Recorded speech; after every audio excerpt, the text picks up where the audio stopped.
જય દ્વારકાધીશ. સૌરાષ્ટ્રની રસધાર એ પુસ્તકમાંથી આજની વાર્તા છે પરણેતર. સોરઠની આથમણે કાંઠે રાણાવાવ નામે એક ગામ આવેલું છે. રાણાવાવ નામની એક વાવ ઉપરથી જ ગામનું નામ પણ રાણાવાવ પડ્યું હતું. એક વખત ત્યાં ખેડૂતોના ખોરડા હતા. માના થાનેલા ઉપર ચડીને જેમ નાના બાળકો ધાવતા હોય ને એમ કણબીના કુટુંબો ધરતી માતાને ખોડે બેસીને ધાન ઉગાડતા અને પેટ ભરતા. આ એ દિવસોની વાત છે. ગામમાં ખેતો પટેલ કરીને એક કણબી રહે. એને ઘેર એક દીકરી અને દીકરીનું નામ હતું અજવાળી, પણ બધા એને અંજુ કહેતા.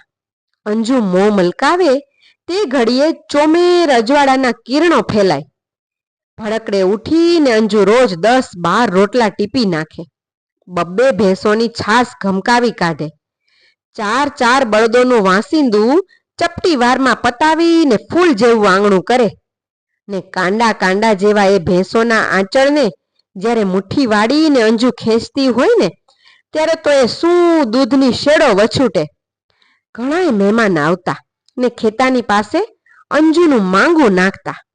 ખેતો કહેતો, હજી દીકરી નાની છે. ખેતા પટેલને આંગણે એક દિવસ એક જુવાન કણબી સાથી રેવા આવ્યો. અંગ ઉપર લુગડા નહોતા, મોઢા ઉપર નૂર નહોતું, પણ માયા ઉપજે ને એવું કંઈક એની આંખમાં હતું. ખેતા પટેલે એ જુવાનને સાથી કરીને રાખ્યો. 3 ટંક પેટ્યું, 2 જોડ લુગડા, 1 જોડ કાંટા રખા અને મોલ પાકે ત્યારે એક દિવસની અંદર એકલે હાથે લણી લે ને એટલા ડુંડા. આવો મુસારો નક્કી થયો અને જુવાન કણબી કામે લાગ્યો. સાથીને ભાત આપવા અંજુ પોતે જાતી. બપોરે ખેતરે ભાત લઈ જવાની હોશમાં અંજુ હવે તો 2 પોર ચડે ને ત્યાં જ બધું કામ આટોપી લેતી. 2 જાડા રોટલા ઉપર માખણનો એક લોંદો, લીંબુના પાણીમાં ખાસ પલાળી રાખેલી ગરમરના 2 કટકા ને દોણી ભરીને ઘાટી રેડિયા જેવી છાસ. આટલું લઈને બપોરે અંજુ જ્યારે ખેતરે જાતી ત્યારે એના મોં જેવું રૂડું લાગતું ને એવું ક્યારેય ન લાગે. સાથીની પડખે બેહીને અંજુ તાણ કરીને ખવરાવતી. ન ખાને તો તારી માં મરે. મારે માં નથી. તો તારો બાપ મરે.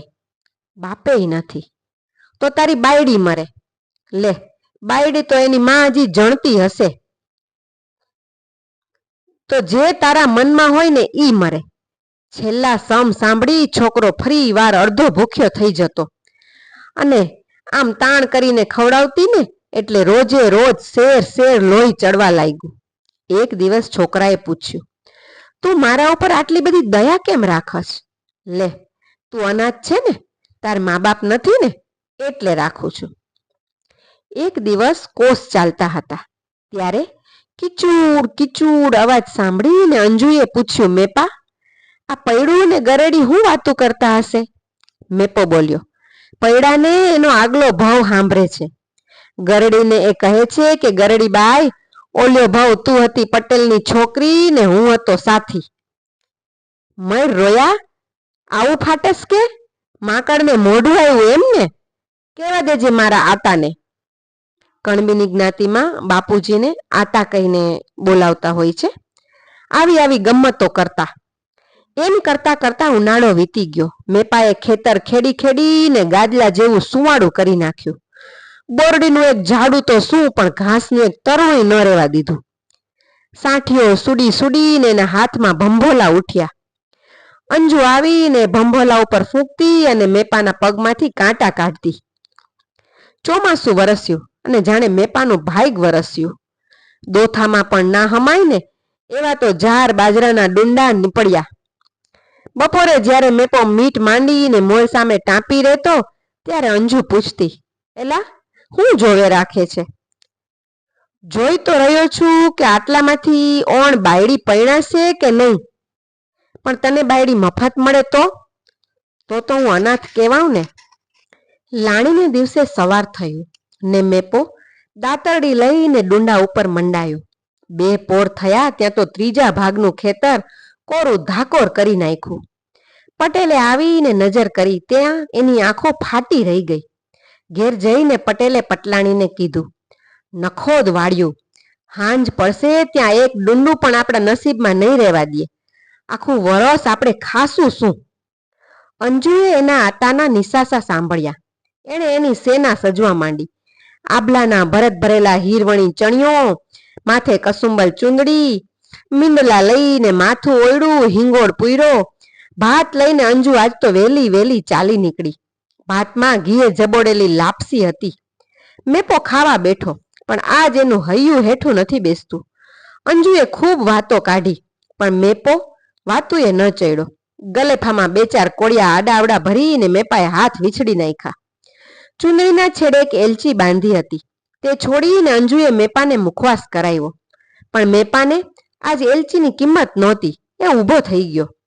બેસને હવે, 2 ડુંડા ઓછા વાઢીશ તો કાંઈ બાયડી વિનાનો નહીં રહી જા. પણ મેપો ના માન્યો. એને મોઢું ન મલકાવ્યું. આજ અંજુથી તને તારા ડુંડા વાલા લાગ્યા એમ ને? આ સાંભળીને મેપાનું હૈયું ન પીગળ્યું. એલા, પણ તને મફત બાયડી પરણાવી દઈશ, ઘડીક તો બેસ, આમ હામું તો જો.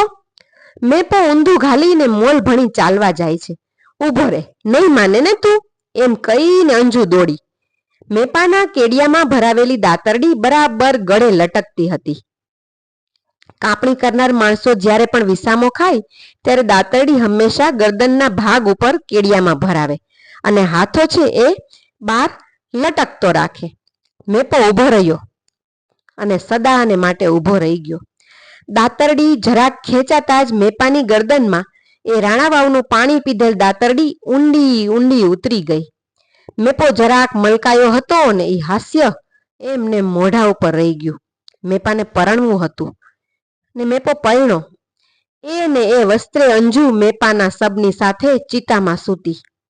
અગ્નિ દેવતાએ બેયને ગુલાબ જેવા અંગારાનું બિછાનું કરી દીધું અને ત્યારથી દુહો ગવાતો આવે છે. દાતરડી દળદાર ધડવાડી ઢગલા કરે, રૂડી રાણા વાવ કુંવારી કાટ ચડે. કાટ એટલે કે કાષ્ટ, લાકડું. અને ત્યારથી એ વાવ જે હતી એ પૂરી દેવામાં આવી છે. આજે એ જગ્યાએ મોટી ઇમારત ઊભી છે. આ દુહા સિવાય એ રાણા વાવનું એકેય નામ નિશાન અત્યારે રહ્યું નથી. પાત્રોના નામ છે એ કાલ્પનિક છે, કેમ કે પાત્રોના સાચા નામ મળી શક્યા ન હતા. ઝવેરચંદ મેઘાણીની આ રચના છે, સૌરાષ્ટ્રની રસધારમાંથી. આવી જ અવનવી વાર્તાઓ સાંભળવા માટે વાચિકમ ગુજરાતીને ફોલો કરો.